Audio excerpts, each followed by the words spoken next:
आज का टॉपिक है हमारा टेंडरिंग एंड बिडिंग प्रोसेस। तो टेंडरिंग और बिडिंग प्रोसेस क्या होता है? टेंडरिंग प्रोसेस में सबसे पहले हम टेंडरिंग प्रोसेस की बात करते हैं। तो हम एक कंसिडर करके चलते हैं, एक गवर्नमेंट प्रोजेक्ट है, उसके बारे में हम एक एक करके उसका वर्क कैसे होता है हम वो बात करते हैं पहले। तो टेंडरिंग प्रोसेस में क्या होता है? फॉर एग्जांपल हम एक गवर्नमेंट अथॉरिटी है या हम कोई क्लाइंट है या फिर कोई ओनर है। तो हम एक लोकेशन चूज करी हमने कि इस लोकेशन पे हमारे को एक बिल्डिंग बनानी है फॉर एग्जांपल। तो हमने कहा हमें एक बिल्डिंग बनानी है इस प्रोजेक्ट पे, तो हम क्या करेंगे उसके ऊपर, जैसे हमने लास्ट वीडियोस में हमने देखा कि हमने एस्टिमेशन निकाला जैसे बिल्डिंग का, तो हम ऐसे ही एस्टिमेशन एंड ड्राइंग्स बनाते हैं। तो सबसे पहले हम क्या करेंगे कि हम उस टेंडर में हम ये बताएंगे कि स्कोप ऑफ वर्क क्या है। हम टेंडर डॉक्यूमेंट निकालेंगे, एक आरएफपी होती है, आरएफपी में हम डालते हैं कि हमारा जो टेंडर है उसमें स्कोप क्या है। तो सबसे पहले हम उसमें ये बताएंगे कि टेंडर का स्कोप क्या है, कि टेंडर में जो हमने टेंडर निकाला है इसके अंदर काम क्या होना है, कि ये जो एग्जैक्टली वर्क है इसमें क्या है स्कोप में, कि बिल्डिंग बननी है, उसके बाद उसमें क्या क्या चीजें लगनी है, एक्सटर्नल चीजें क्या लगनी है, इलेक्ट्रिकल वर्क में क्या होना है, प्लम्बिंग वर्क में क्या होना है, मैकेनिकल वर्क में क्या होना है, या फिर एक्सटर्नल डेवलपमेंट लैंडस्केपिंग में क्या क्या है, कितना एरिया है, किस हिसाब से हमारे पास लैंड अवेलेबिलिटी है, और कितने लैंड में हमारे को काम करना है, या फिर बिल्डअप एरिया क्या है, प्लेन्स एरिया क्या है, प्लॉट एरिया क्या है, ये सब चीजें, लोकेशन क्या है, और ये सब चीजें हम उसको बताते हैं। हम सारी चीजें एक एक एक करके उसको हम डिफाइन करते हैं। उसके बाद क्या होता है कि हम मतलब हमने ये सब बीओक्यू बना लिया और ये सब हमने डिसाइड कर लिया कि हम इस प्रोजेक्ट के अंदर हम ये काम करेंगे। तो उसके बाद नेक्स्ट स्टेप आता है हमारा प्रिपरेशन ऑफ टेंडर डॉक्यूमेंट्स। तो हम टेंडर डॉक्यूमेंट बनाएंगे। अब हमने सब चीजें डिसाइड कर लिया, हमने पता कर लिया कि हमारा बीओक्यू भी बन गया हमारा, हमने ये भी सोच लिया कि ये काम ऐसा है, इतने का होगा, ये होगा। तो हम टेंडर डॉक्यूमेंट बनाएंगे। तो टेंडर डॉक्यूमेंट में हम जो एक आरएफपी होती है, जैसे अभी मैंने बात की थी आरएफपी, आरएफपी क्या होती है? Request for proposal. हम बीइंग मतलब अगर मैं अथॉरिटी हूँ तो मैं एक रिक्वेस्ट बिडर्स के लिए एक रिक्वेस्ट प्रपोजल मैं बिल्डर से रिक्वेस्ट करूंगा कि ये हमारा प्रपोजल है, इस काम के लिए हमारा प्रपोजल है, इसको देखो और इसके लिए बिड करो, और ये हमारा हमें ये काम करवाना है, तो आप आगे आओ और ये काम करो हमारे साथ, हमारे लिए या हमारे साथ ही काम करो। तो ये एक रिक्वेस्ट फॉर प्रपोजल होता है, एक आरएफपी होती है। तो एक आरएफपी निकाली जाती है, उसके अंदर हम डिटेल्स डालते हैं एक टेंडर डॉक्यूमेंट में, मतलब कि हम बताएंगे कि बीक्यूसी क्या है, मतलब बिडर क्वालिफिकेशन क्राइटेरिया क्या होगा। हम ये बताएंगे कि उस टेंडर का एस्टिमेटेड, कि हमने एस्टिमेट क्या लगाया है, कि बीइंग अथॉरिटी या फिर बीइंग गवर्नमेंट अथॉरिटी या क्लाइंट, कि मैं मेरे को लगता है कि ये काम, मतलब हम एज फॉर एग्जांपल मैं बताऊं कि 100 रुपए का एक काम होना है, मेरे हिसाब से इसमें 100 रुपए का काम होना है, जिसमें हम सब कुछ इंक्लूड कर देते हैं। हम उसमें बट ये डिफाइन कर देते हैं लास्ट में कि ये इंक्लूडिंग ऑफ टैक्स है या एक्सक्लूडिंग ऑफ टैक्स है। तो ये सब चीजें हमने उसमें डिफाइन कर दी, कि हमने बता दिया कि ये एस्टिमेटेड कॉस्ट है, हमें इतने महीने में काम चाहिए, इसमें ये फेजेस होंगे इस काम के, इस फेजेस के हिसाब से हमारा काम, मतलब हमें चाहिए इस हिसाब से काम। फिर हम उसमें बताएंगे कि क्या बोलते हैं, इसमें क्वालिफिकेशन क्या है, कि जो एक बिडर होगा, कौन सा बिडर इसमें क्वालिफाई कर जाएगा। तो हम उसमें बताएंगे कि इसमें ये क्राइटेरिया है, टेक्निकल क्राइटेरिया ये है, फाइनेंशियल क्राइटेरिया ये है। टेक्निकल में हमने फॉर एग्जांपल हमने बता दिया कि आपके पास 80% वर्क, जो अभी हम काम करने जा रहे हैं जिसके लिए हमने प्रपोजल निकाला है, आपके पास 80% वर्क का एक्सपीरियंस होना चाहिए, या फिर आपके 50% के 2 काम के एक्सपीरियंस, या 3 काम के, 40% के, ये बेसिक होता है, या इस पे चेंजेस भी होते हैं समटाइम्स। तो ये काम होने चाहिए आपके पास इस टाइप का एक्सपीरियंस होना चाहिए, आपके पास इस टाइप की टीम होनी चाहिए, या फिर आपने पहले काम किया हुआ होना चाहिए, इस टाइप से काम आपने किए हुए होने चाहिए पहले, या इतने इतने कॉस्ट के, इतने इतने अमाउंट के, या फिर उस लोकेशन में आपने काम किया हुआ होना चाहिए। और टेक्निकल क्राइटेरिया वो डिपेंड करता है प्रोजेक्ट टू प्रोजेक्ट, हम किस हिसाब से उस प्रोजेक्ट को देखते हैं और निकालते हैं। फिर उसके बाद हम फाइनेंशियल क्राइटेरिया भी देखते हैं, उसमें फाइनेंशियल क्राइटेरिया क्या रहेगा उसका, कि आपके पास इतना मतलब टर्नओवर होना चाहिए, या फिर आपके पास इतनी कैपेसिटी होनी चाहिए कि आप के इतना पैसा होना चाहिए कि इस काम को कर सको आप, या फिर आपके पास ऐसे क्लाइंट्स होने चाहिए दूसरे कि क्या बोलते हैं आपके साथ काम करें, या आप जेबी में काम डाल सकते हो। अलग अलग अलग अलग क्राइटेरियाज होते हैं, तो हम ये भी सब उसमें डालते हैं। हम उसमें ड्राइंग्स भी डालते हैं, हम बताते हैं कि ये हमारी तरफ से ड्राइंग्स है। हम उसके अंदर बीओक्यू भी डालते हैं कि हमने इस टाइप से उसको इवेल्युएट किया है, उस प्रोजेक्ट को हमने इवेल्युएट किया है। और भी हम बहुत सारी चीजें उसमें प्रोवाइड कराते हैं बिल्डर्स के लिए। फिर देन उसके बाद हम क्या करते हैं, हम उसका जब हम ये सारी चीजें हो गई, हमने डॉक्यूमेंट प्रिपरेशन कर ली, अब उसके बाद हम उसको एडवर्टाइज करेंगे। एडवर्टाइज का मतलब है कि हम being authority, being a government authority या फिर हम कोई भी प्राइवेट अथॉरिटी, हम न्यूज़पेपर में एड्स देंगे कि भाई हमने एक काम निकाला है, ये काम है ऐसे सा, कि इसको हम न्यूज़पेपर में एड्स देंगे, मैगजीन्स में एड्स देंगे, हम टीवीज पे एड्स दे सकते हैं। और जनरली जो गवर्नमेंट अथॉरिटी होती है वो क्या करते हैं, उनका एक पोर्टल होता है।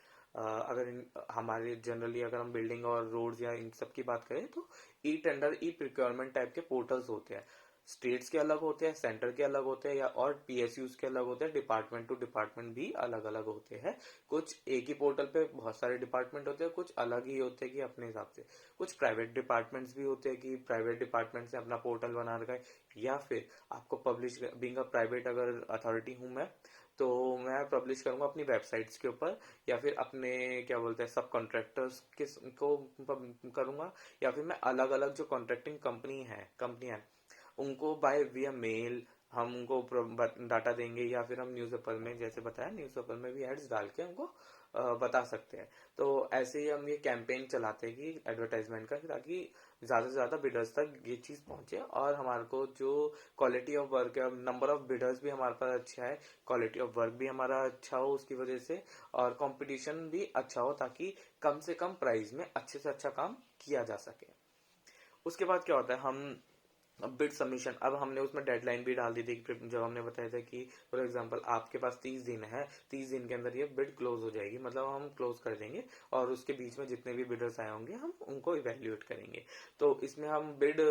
सबमिशन हो गई हमारी कि यहाँ पे हमने क्लोज कर दिया, हमने जिस भी पोर्टल पे डाला था, जहाँ पे भी हमने डाला था, या तो फिजिकल सबमिशन थी, फिजिकली आके लोग अपना डॉक्यूमेंट देके जा रहे थे, और एक टाइम के बाद हमने उसको क्लोज कर दिया, या फिर हमने ऑनलाइन सबमिशन रखी, ये ऑनलाइन हमने ये सब चीजें अपलोड कर दिया, आपको यहाँ पे जाके करना है, टाइम है आपके पास।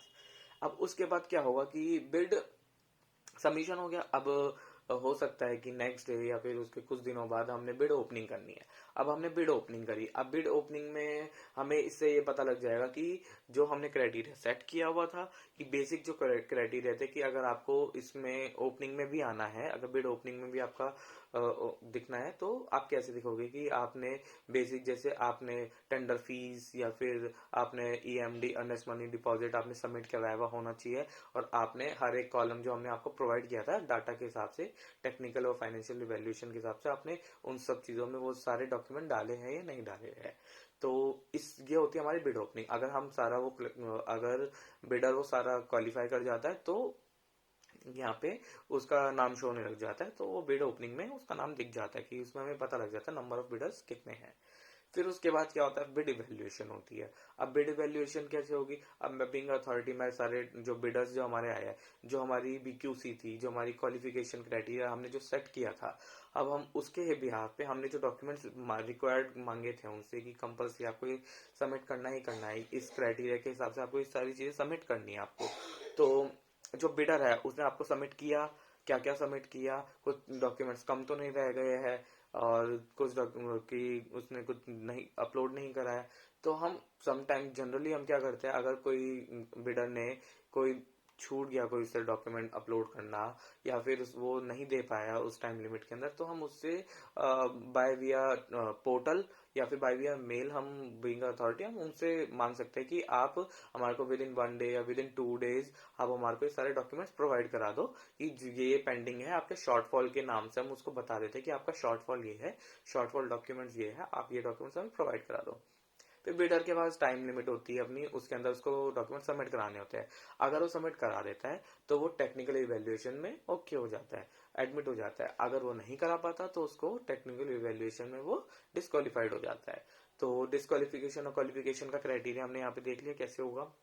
अब उसके बाद हमारे क्वालिफिकेशन क्राइटेरिया में आ गया, हमने सब कुछ हम फाइनेंशियल, अब हमारे पास फॉर एग्जांपल 10 बिडर्स आए थे जिसमें से हमने 3 को डिस्क्वालीफाइड कर दिया कि उन्होंने हमारे को डाटा पूरा प्रोवाइड नहीं कराया इस वजह से, या फिर वो क्वालिफिकेशन में मैच नहीं हो रहे थे जो हमने रिक्वायर्ड मांगी थी। अब फाइनेंशियल ओपनिंग होगी 7 बिडर्स थे, अब 7 बिडर्स में किसका, अब यहाँ पे दो चीज आती है, या तो लोएस्ट या फिर हाईएस्ट, कि अब हमारे को देखना पड़ता है कि हमने क्राइटेरिया में क्या डाला था कि अगर हमने कोई प्रोजेक्ट है हमें करवाना है सामने वाले से, तो जनरली वो प्रोजेक्ट हमारा लोएस्ट बिडर में जो भी सबसे कम बताएगा हमारे को, बिड देगा हमारे को कि मेरी कॉस्ट ये रहेगी इस काम को करने के लिए, तो वो सेलेक्ट हो जाएगा। जनरली L1 सेलेक्ट होता है, लेकिन हम सिर्फ ना ही बिड प्राइस को देख के चलते हैं, हम ये भी देखते हैं कि क्या वो जो प्रोजेक्ट है उसकी क्वालिटी को भी अच्छा पड़ेगा, क्योंकि क्वालिटी हम सबसे ऊपर रखी जाती है, बीइंग एन अथॉरिटी हम क्वालिटी को सबसे ऊपर रखते हैं उस चीज में, तो उसके बिहाफ पे हम एक बिडर को सिलेक्ट करते हैं। तो ये हो गया हमारा, ये स्टेप्स हो गए हमारे टेंडरिंग प्रोसेस के। अब नेक्स्ट पॉइंट जो हमारा मतलब जो नेक्स्ट पार्ट था वो था बिडिंग प्रोसेसेस। अब ये तो बीइंग अथॉरिटी हमने देख लिया कि अथॉरिटी या फिर कोई क्लाइंट है वो किस बिहाफ पे अपना प्रोजेक्ट डालता है और उसको किस बिहाफ पे इवेल्युएशन करता है उस प्रोजेक्ट के लिए। अब बिडिंग प्रोसेस में, बिडिंग प्रोसेस क्या होगा, अब बिडिंग प्रोसेस होगा बिडर्स के थ्रू, बिडर्स के लिए। अब बिडर्स कैसे उसको बिड कर पाएंगे हम उसके बारे में, अब मैं अपने आप को भी बताता हूँ कि मैं हूँ एक बिडर, कॉन्ट्रैक्टर हो या मैं बिडर हूँ। अब मेरा काम सबसे पहले ये रहेगा कि सबसे पहले आइडेंटिफाई करना उन टेंडर्स को, उन अपॉर्चुनिटीज को जो टेंडर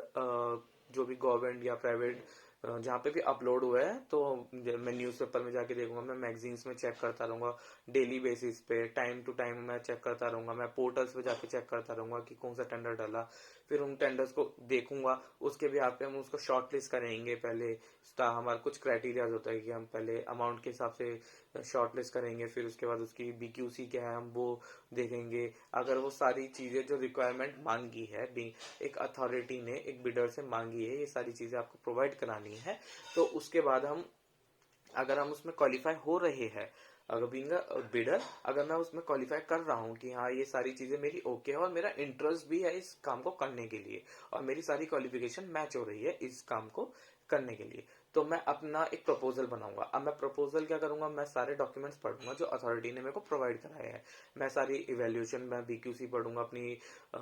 सारी क्वालिफिकेशन चेक करूंगा, सारे क्वालिफिकेशन के डॉक्यूमेंट्स लगाऊंगा, मैं प्रिपेयर करूंगा, अपने अपने डॉक्यूमेंट्स प्रिपेयर करूंगा, मैं फाइनेंशियल डॉक्यूमेंट्स प्रिपेयर करूंगा जो उन्होंने मांगे हैं मुझसे। फिर देन उसके बाद क्या बोलते हैं, मैं उसकी BOQ जो उन्होंने प्रोवाइड कराई है मैं उस पर वर्क करूंगा कि मेरी एस्टिमेटेड कॉस्ट क्या आ रही है, कि अथॉरिटी ने जो बताई है उससे कम आ रही है या ज्यादा आ रही है, किस बिहाफ पे टेंडर डाला है। जैसे हमने लास्ट लेक्चर्स में हमने पढ़ा था कि EPC मोड हो गया, या फिर लमसम आइटम रेट हो गया, लमसम मोड हो गया, आइटम रेट हो गया, या फिर टर्न की प्रोजेक्ट हो गया, तो वो टर्न किस टाइप का वो प्रोजेक्ट है हम वो चीज देखेंगे, फिर उसके बाद हम उसको बिड करेंगे। अब उसके बाद बिडिंग में क्या आगा, अब हमारे पास एक टाइम लिमिट, जैसे अथॉरिटी ने हमारे को टाइम लिमिट दिया था, हमने पहले पढ़ा अथॉरिटी ने हमारे को 30 डेज का टाइम लिमिट दिया था, तो बीइंग अ बिडर मैं उस 30 डेज के अंदर अंदर अपनी जो डॉक्यूमेंट्स प्रिपेयर भी करने मेरे को BOQ भी द्वारा अपने हिसाब से रेट्स फिल करने, BOQ बनाना है या फिर रेट्स फिल करने, depending on nature of tender मेरे को काम करना है। और इन केस अगर मेरे को कोई क्वेरी है, यहाँ पे हो सकता है कि बीइंग अ बिडर मेरे को कोई चीज में प्रॉब्लम आ रही है, या फिर बिड करने में ही प्रॉब्लम आ रही है, या फिर मैं जो अथॉरिटी ने मेरे को डॉक्यूमेंट प्रोवाइड कराया है उसमें मुझे लग रहा है कि ये गलत डॉक्यूमेंट है, या फिर इसमें ये चीज चेंजेस है, या फिर कुछ मिस्टेक्स हो गई है, या फिर मेरे को वो चीज समझ नहीं आ रही, तो मैं उसके लिए क्लैरिफिकेशन मांग सकता हूँ अथॉरिटी से कि आप मेरे को प्रोवाइड, या तो ये डाटा प्रोवाइड कराइए, जिस भी टाइप की मेरी क्लैरिफिकेशन होगी, कि मेरी क्वेरी होगी, मैं पूछूंगा कि सर मेरी ये क्वेरी है, अब ये चीजें मेरे को बीइंग एन अथॉरिटी, आप अथॉरिटी आप मेरे को ये सब चीजें प्रोवाइड कराओ, मेरे को ये डाटा दो, ताकि मैं इस जो टेंडर को अच्छे से इवेल्युएट कर सकूं, अच्छे से समझ सकूं, और अच्छे से अपनी एक बिड, प्रॉपर एक बिड एक डाल सकूं मैं। तो ऐसे उन्होंने ये सारा प्रोसेस हो गया, फिर सबमिशन ऑफ हमारा बिड हो गई, यहाँ पे हमने सारे एक जो टाइम लिमिट था उसके अंदर सबमिट भी कर दिया, हमारी क्लैरिफिकेशन आई, हमने सब कुछ कर दिया, फिर हमने उस बिड को सबमिट कर दिया। अब उसके बाद बिड सबमिशन के बाद बिड ओपनिंग आती है, जैसे अथॉरिटी में हमने पढ़ा था,